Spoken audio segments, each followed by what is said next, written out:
Every civilization leaves a door someone forgot to open. This is case file number 12. We stand before the ruins of Great Zimbabwe, an immense stone city that rises from the high plateau in southeastern Africa with an imposing silence. Constructed roughly between 1100 and 1450 CE, this site represents one of humanity's great architectural achievements, yet remains shrouded in a history long obscured by doubt. The sheer scale of the construction is immediately apparent to any observer walking among its remnants. Massive walls are stacked with such precision that they defy easy explanation for those unfamiliar with local masonry traditions. These structures rise over 11 meters tall, composed entirely of granite quarried from nearby hills and transported without mortar or binding agents. Each stone was cut by hand using simple tools, likely involving copper axes, yet the resulting fit is so tight not even a blade can slip between them. This technique has long been dismissed as impossible by outsiders who refuse to believe indigenous Africans possessed such skill during this era. The complexity of the layout suggests a society with profound organizational depth and engineering knowledge, challenging earlier narratives that relegated these builders to primitive status while ignoring their sophisticated urban planning capabilities. The evidence on the ground demands respect for human ingenuity rather than speculation about lost races or extraterrestrial intervention. Some researchers speculate that early European explorers dismissed the site because they could not reconcile its grandeur with racial prejudices of the time,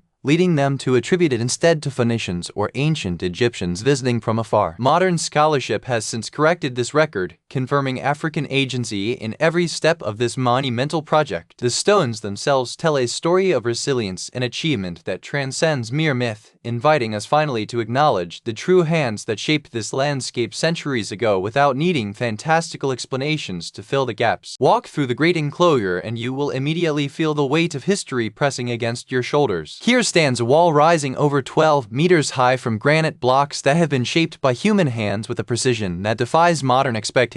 These stones were not merely piled. They were dressed, polished, and fitted together so tightly that even a piece of paper could not slip between them. There is no mortar here to hold the structure against time or wind, only gravity and geometry working in perfect harmony. The sheer scale of this achievement covers approximately 720 hectares at its peak, making it by far the largest ancient dry stone construction anywhere in sub-Saharan Africa. The engineering required to erect such a monument without metal tools is nothing short of miraculous when viewed through the lens of available technology from centuries past. Surveyors and archaeologists have documented how each block was quarried with remarkable accuracy before being hoisted into place, creating a seamless curtain that once protected the sacred spaces within. The absence of binding agents means that if these walls were ever built by Africans, they did so using knowledge passed down through generations rather than borrowed from distant empires or unknown civilizations. Some researchers speculate that local seismic activity might have influenced certain design choices to prevent cracking during earthquakes, yet others argue this is simply a testament to the builder's intimate understanding of stone and soil composition over thousands of years. Standing before such silent giants forces us to confront uncomfortable questions about what we truly know, or rather, what we choose not to acknowledge about our ancestors. The silence between these massive slabs speaks volumes for those who once walked this ground with purpose and pride. Yet the prevailing narrative has long insisted that no African people could have constructed something so enduring without foreign intervention or supernatural aid. This chapter is dedicated solely to the physical evidence itself, the dry stone walls that remain defiant against erosion and time. They stand not as relics of a lost race or extraterrestrial visitors, but as undeniable proof of an indigenous civilization capable of monumental feats often erased from history books by those who refuse to believe Africans built what they could see with their own eyes. Great Zimbabwe was never merely an abandoned settlement or a forgotten relic left to gather dust in the African savanna. It stood as the beating heart of a formidable political and economic empire. Archaeological evidence confirms that this stone city served as the capital for a kingdom that exerted strict control over regional trade routes, dictating the flow of valuable commodities such as gold, ivory, and cattle across vast distances. The sheer scale of the great enclosure suggests a highly centralized authority capable of mobilizing thousands of laborers to construct walls without mortar. while smaller satellite sites scattered throughout the region indicate an extensive administrative network that managed resources with bureaucratic precision. The wealth generated by this kingdom is physically embedded within the ruins themselves, specifically in the layers of imported goods found deep beneath the floors and buried within refuse pits. Excavations have yielded thousands of glass beads from India, porcelain shards crafted in China, and coins minted on distant shores, all testifying to a sophisticated trade network that linked Zimbabwe directly to Indian Ocean networks stretching as far as East Africa and beyond. These foreign artifacts were not mere curiosities but active currency or high-value barter items exchanged by merchants who traveled the coastal routes, proving that this African interior was an integral node in global commerce rather than an isolated backwater disconnected from the wider world of its time. Yet despite these undeniable markers of prosperity and connectivity, the narrative surrounding the site has long been clouded by a disturbing refusal to acknowledge indigenous achievement. For decades, some researchers speculated about lost civilizations or even extraterrestrial builders because they could not reconcile the architectural sophistication with their own prejudices regarding African capabilities. It is only in recent times that archaeological consensus has firmly rejected these unfounded theories, insisting instead on a rigorous examination of local history and skill. The stones do not speak of ghosts or aliens. They stand as enduring testimony to the ingenuity, organization, and resilience of the Shona people who built this city with their own hands long before it was mistaken for something other than what it truly is, a magnificent African capital. When European explorers first stumbled upon the towering stone walls of Great Zimbabwe in the 19th century, they were confronted with a reality that defied their limited understanding of African history and capability. The sheer scale of dry stone construction, devoid of mortar or metal tools as understood by contemporary science, sparked immediate skepticism rather than admiration among colonial authorities. Facing structures that seemed to dwarf any known indigenous architecture, these early visitors struggled to reconcile the monumental ruins with a narrative they had constructed themselves, one where Africa was portrayed solely as a land of savages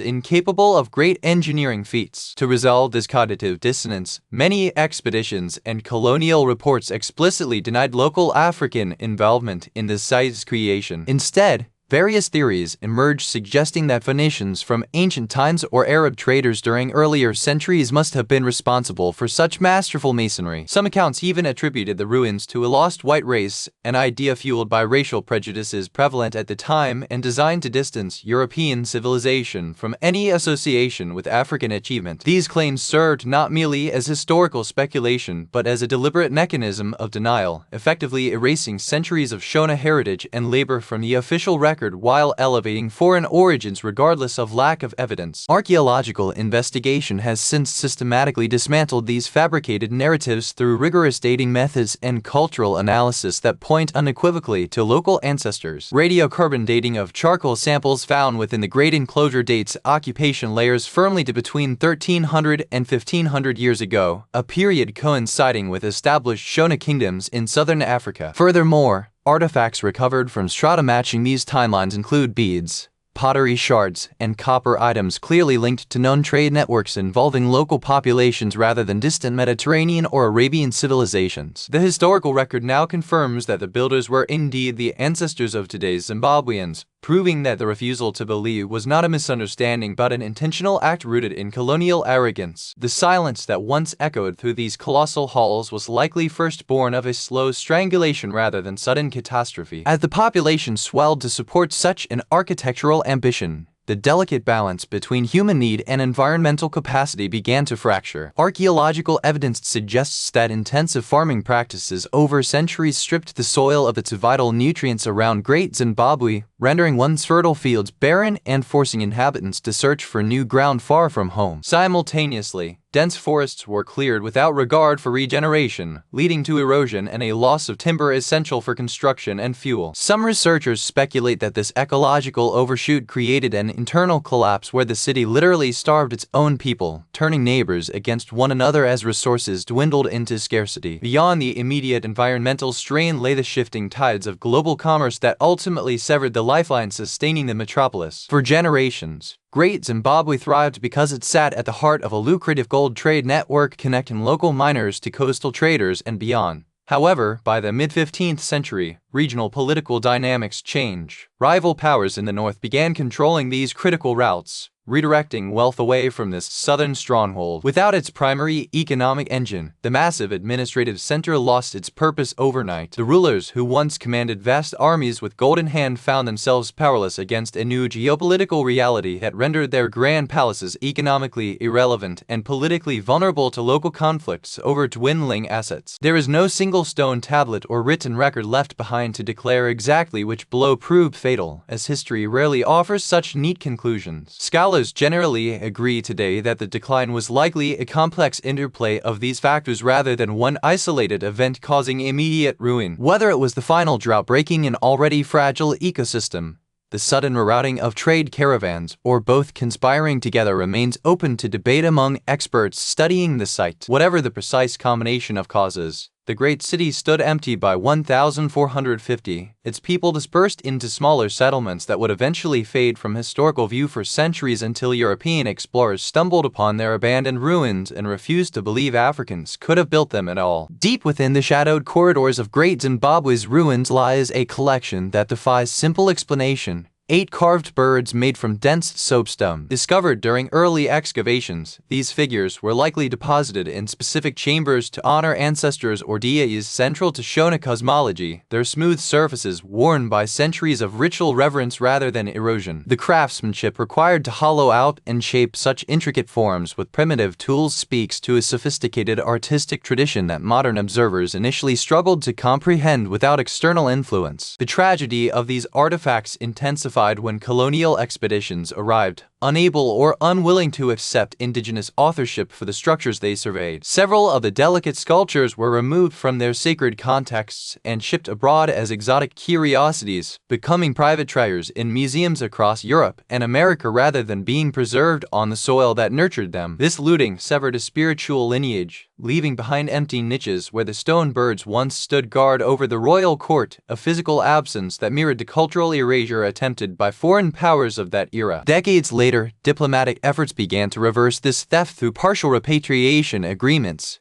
Yet not all pieces have returned home or been fully authenticated for public display. Some researchers speculate that additional fragments may still be hidden in private collections overseas, waiting to be claimed by a heritage they do not remember being taken away from. The narrative surrounding these objects remains incomplete until every lost bird is accounted for, reminding us that the history of Great Zimbabwe was written not just in mortar and stone, but also in the quiet silence where artifacts were stolen before their stories could be fully told again to a new generation of explorers and historians. Now, the part historians won't confirm. Here's what if the colonial archives were not merely incomplete records of history that had faded away over time, but rather deliberate silences engineered to obscure a terrifying truth. The sheer magnitude of Zimbabwe's economic reach was intentionally minimized while its creators remain nameless in official narratives. Some researchers speculate that by systematically downplaying the kingdom's influence across vast regions from India to Arabia, early anthropologists and colonial administrators sought to dismantle any psychological threat posed by an African civilization capable of such sophisticated urban planning without European aid. This wasn't just negligence, it was a strategy of erasure designed to leave no room for debate about who truly held sovereignty over these lands before the arrival of firearms or gold mines. The trade networks that once stretched thousands of miles are often presented as modest local exchanges,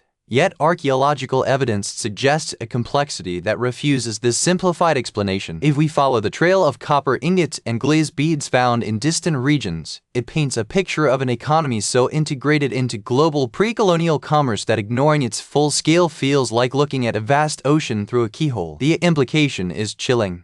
Perhaps modern textbooks teach us only what was safe to remember after the empire's economic dominance shifted entirely toward resource extraction rather than cultural exchange or diplomatic alliance, effectively rewriting reality to fit the needs of an emerging global order that needed no powerful neighbors to rival it. When we consider these possibilities alongside the physical evidence left behind in stone and soil, a troubling pattern emerges where knowledge was not just lost but actively suppressed during critical moments of historical transition. This suggests that what we know today is merely a shadow of something much grander, filtered through layers of bias intended to ensure certain stories never reach the public consciousness again. The silence surrounding these questions does so because acknowledging them would force us to admit that our understanding of world history has been shaped more by political convenience than objective inquiry, leaving entire chapters of human achievement permanently darkened and waiting for a light we may not be able to bring ourselves. Although Great Zimbabwe stands as one of Africa's most magnificent architectural achievements, it remains a site shrouded in significant mystery because only a fraction of its vast archaeological landscape has ever been fully excavated. The sprawling complex covers hundreds of acres, yet much of this ground lies untouched beneath the grass and soil, preserving secrets that have not yet seen the light of day. Consequently, our understanding of how this kingdom rose to such immense power and eventually declined remains incomplete, leaving historians with a picture that is only partially painted in full color while vast portions of the canvas remain blank. The absence of comprehensive data forces us to rely heavily on limited excavation reports from specific areas like the hill complex or the valley enclosure, which offers just one perspective on a civilization capable of mobilizing labor and resources on an unprecedented scale for its time. Some researchers speculate that the sheer size of the ruins suggests political complexities we have yet to fully grasp, perhaps involving trade networks extending far beyond modern-day Zimbabwe's borders. Without digging deeper into these undisturbed sections, we cannot definitively explain every architectural choice or social structure that defined this ancient society, leaving gaps in our narrative where history simply refuses to reveal its answers easily. But case file number 12 wasn't the strangest door we found. Case file number 13 is about a wall in Peru fitted so precisely that not even a blade of grass sits between its stones. Some say it shouldn't be opened at all. This transition from our own incomplete understanding to anomalies far beyond Africa's shores sets the stage for investigations where engineering defies conventional explanation, suggesting that there are mysteries waiting just around the corner that challenge everything we thought we knew about human capability and ancient history alike.